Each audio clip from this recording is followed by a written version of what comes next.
Hello, family and friends. It's an update time. Update from, I guess today is Sunday, November 17th. And my apologies for the last few days of being kind of dark with updates. We've been kind of busy. Things have changed up quite a bit in, I don't know, the 4 days or so I've provided an update. As you can see, we have new surroundings here, and those surroundings are Stanford Hospital. I got admitted on Thursday. It's something that isn't uncommon. I think going into it, the physician told me maybe 20% of the time somebody would be admitted, and that they preferred not to do any inpatient stuff because they felt it was better as outpatient. Going through this process, I think is normal for temperatures to be acquired once stem cells are reintroduced. But remember, I had absolutely no immune system after my second chemotherapy treatment. So for the last couple of weeks, there's been declining as cancer is being killed by the chemotherapy. My bone marrow is being killed by chemotherapy too. And with no bone marrow being produced, no white blood cells were being produced, of course. And so the white blood cells I had in my body, I still had, but each day those get lower and lower and lower because they're not being replenished by anything. You know, all the cells in your body have a certain lifespan, and the ones in the blood are fairly young, and they just get damaged, dinged up as they flow around, and once they do, they just begin to disintegrate and they go away and get replaced. In my case, because I didn't have any bone marrow, they weren't getting replaced. Not uncommon to get, of course, like I said, a little bit of a fever when those stem cells were sent back to me. And so I've been riding a little bit of a fever, but then that fever started to rise up a little bit. The doctors were a little concerned about how high it was. I think the threshold that they like is 100.4 or less. I was beginning to get some 101s. 100.7s and stuff like that, higher than 101.4, not too high, but visiting the clinic on Thursday, it was a little bit higher than that, and they thought, well, we think it's normal. We're gonna have to treat you though, that like it's an infection. So while they took a bunch of blood cultures, urine cultures, chest x-rays to see if I had infections in my chest and the like. They also began a regimen of antibiotics, IV drip antibiotics and the like, just to think that, we have to treat you like an infection. The reason that we have to relocate to the peninsula and to be in close proximity was just for such circumstances. So we were going to go home from the clinic on Thursday, take my temperature, like every hour to see how it was going, see if it was climbing. And if it was climbing, come back into the hospital, or not the hospital, to the clinic, where they, run more tests, more observations and the like. So that was the plan on Thursday afternoon when we first got there. It's like, okay, we're gonna treat you like you have an infection. We expect you to call, and the answer when you call, in fact, when we left the day before, same type of thing. My temperature's gone to 102 and the like, and we didn't bother to call because we knew they were going to say, well, there's really nothing that we're going to do about it. We're going to treat you the same with all these, assuming that you're sick type of stuff already. So we didn't even call the night before. So anyways, the way I recall, Lori's looking at me. 104. Lori's correcting me. At 2 in the morning, it was 104. 104 at 2 in the morning on Thursday morning. Ruth and I were like, So they weren't very happy when they heard that. But on Thursday, as they're sitting around and treating me with IV antibiotics, my temperature was continuing to decline, already over the threshold of calling. I think they said, if it gets to like 101, call. Well, I was already at 101, so as soon as we got home, we'd be calling anyway. But then my blood pressure started falling as well. And so those two things together, doctor kind of hemmed and hawed about it for a while and said, you know what? Based on my experience, we're going to admit you at 1 o'clock in the morning. So why don't we just admit you now? And it was actually pretty late. We had a long day Thursday at the clinic, and it was probably 5 o'clock or so at least before they made that decision. We still had more treatments left to go. So they finally found a place for me in the hospital, and this is where I've been for the last 3 days. Anyways, it's been a 4-minute story, unnecessary 4-minute story to tell you that I got admitted on Thursday. My fever started going away on Friday. Right now, I don't have a fever at all. My blood pressure is normal, but I'm still in the hospital. And I'm going to stay in the hospital until the conclusion of it. So the criteria to admit me is a little bit different than the criteria to discharge me. Discharging me, they don't want to discharge me until I have an immune system up. I got good news in that respect. Finally, yesterday, my blood results started coming back that showing that I have some white blood cells being produced. But before the white blood cell test would come back, it was less than 0.1. As low as you can go. The calibrations on the machines are like, there's nothing here. This is the lowest number that we have. Yesterday it was 0.9. So that big difference was brand new stuff created by my body. It's not high enough so far for them to term me as having engrafted. But I just gave blood, I don't know, 15 minutes ago, and undoubtedly in my mind, and I think in their minds too, tonight they'll be able to say that I'm officially engrafted.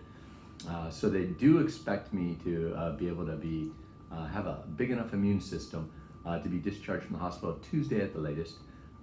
Maybe Monday. We'll see how that goes. I doubt Monday because the only numbers they'll have to work on the numbers on the blood that I just gave them, which is here it's 6:40 p.m. on Sunday. So any decisions about discharging on Monday would be not until 8 or 9 o'clock, and at that point in time they might say, you know what, we could just spend the night. We'll bump you out in the morning. So I expect sometime Tuesday. The good news then is that if I leave on Tuesday, they fully expect Lori and I to be back home in Pleasanton by the weekend. Sometime on Friday, we'll be home. And when I mean home for good. No more having to be relocated over here to Stanford University. So the update is that hospitalized, looks scary and all that stuff. It's not. I've gotten much better in the hospital. I can't tell you in the hospital though, I might not look that great because it is impossible to get any rest in a hospital setting. I have a private room and I still don't get any rest because there's nurses that stop by pretty much nonstop. I mean, there's different things they have to do. They have to replace. First of all, first night, my friend here, the alarms went off probably 4 or 5 times during the night. Like, just he's falling asleep, beep, beep, beep. Weirdest thing is, it beeps here at the patient. Nurses have no idea that it's beeping. I got to call the nurses.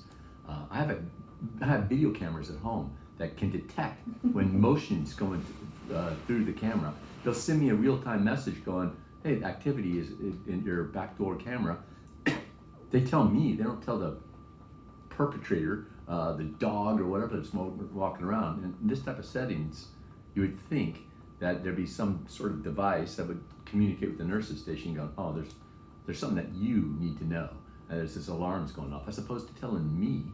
The patient has no idea what to do, and then I have to go find somebody to tend to it.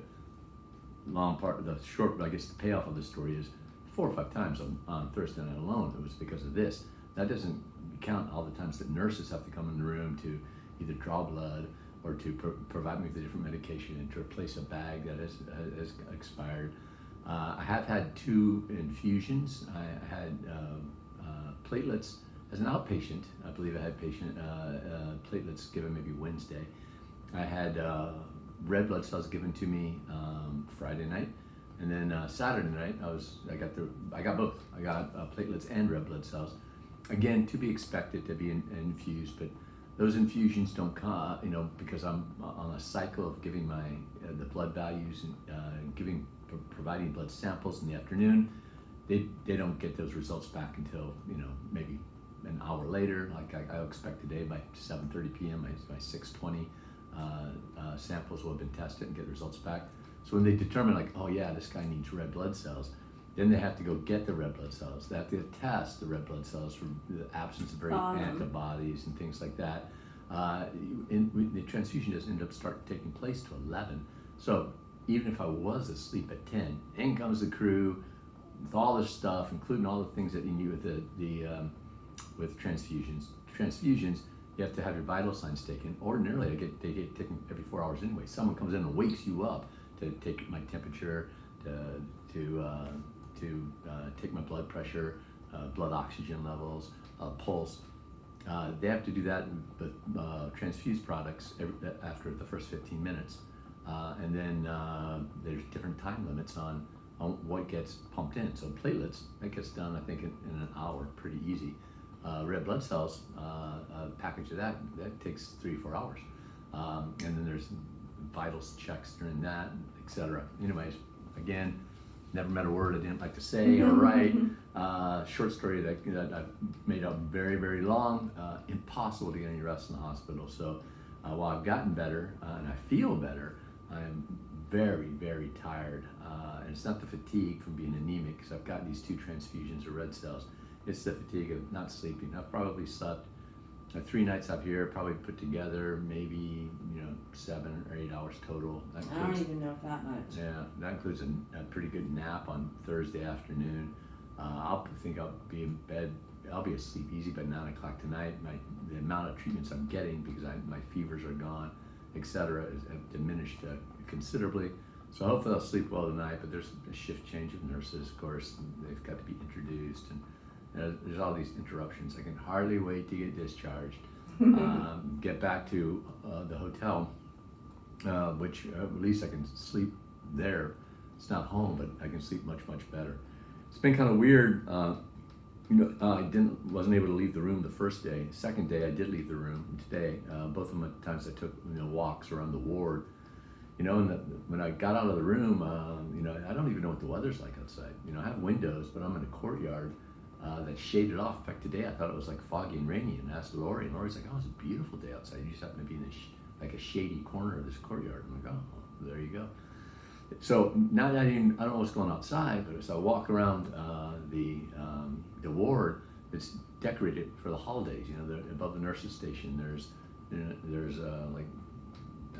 tinsel and red ornaments and whatever you call stuff that looks like pieces of tree. Garland. Yeah, thank you, Lori. You're welcome. So you see the garland stuff, and I thought, that's ridiculously early. Why would you have these holiday decorations out? It's not even Halloween. And then I keep walking around, keep thinking about it. I'm like, you know what? Halloween's a long time ago. And it just, dawned on me that we didn't really experience Halloween because we weren't home. We had already relocated over to the peninsula. So Halloween kind of came and went, and unbelievably, much more than half of the month of November has come and gone as we've been involved in the second half of this stem cell transplant process. My sister visited for 2 weeks, was incredibly helpful. She has come and gone back home during this process, and so it's kind of dawned on me, how long this has been, and I'm looking forward to being in the rearview mirror, and with that, getting better and feeling better and better each and every day. I feel better. I feel much better today than I did yesterday, despite being so tired from lack of sleep. And I expect this type of improvement to go along. Expectations from the doctor, like I said, is that we'll be home before the weekend. So I'm very much looking forward to my favorite holiday week, and that's Thanksgiving week. It's going to be different. I'm still on a low microbial diet, and I will, still under safety precautions as it relates to outdoor activities, and having a HEPA filter mask. Have to avoid sick people, have to avoid crowds, things like that. But just being back at home is going to be a wonderful experience. And what's great for those people that happen to be live in close proximity to, just a chance to bump it into you socially, which would be really cool. I do want to just say, before I have to shut this video down, because it's so long, thank you so much for all the encouraging words and support. Very much appreciated. Your thoughts and your prayers have greatly humbled Lori. I feel honored to have all of you in our life. So thank you very much. It's been a very, very emotional process, and it's emotional when I think back about it, and it's very emotional to know about the love and support that we have, and just want you guys to know that we love you very much. Thank you for everything that you've done for my family and for me, and very much looking forward to saying thank you in person. Thank you.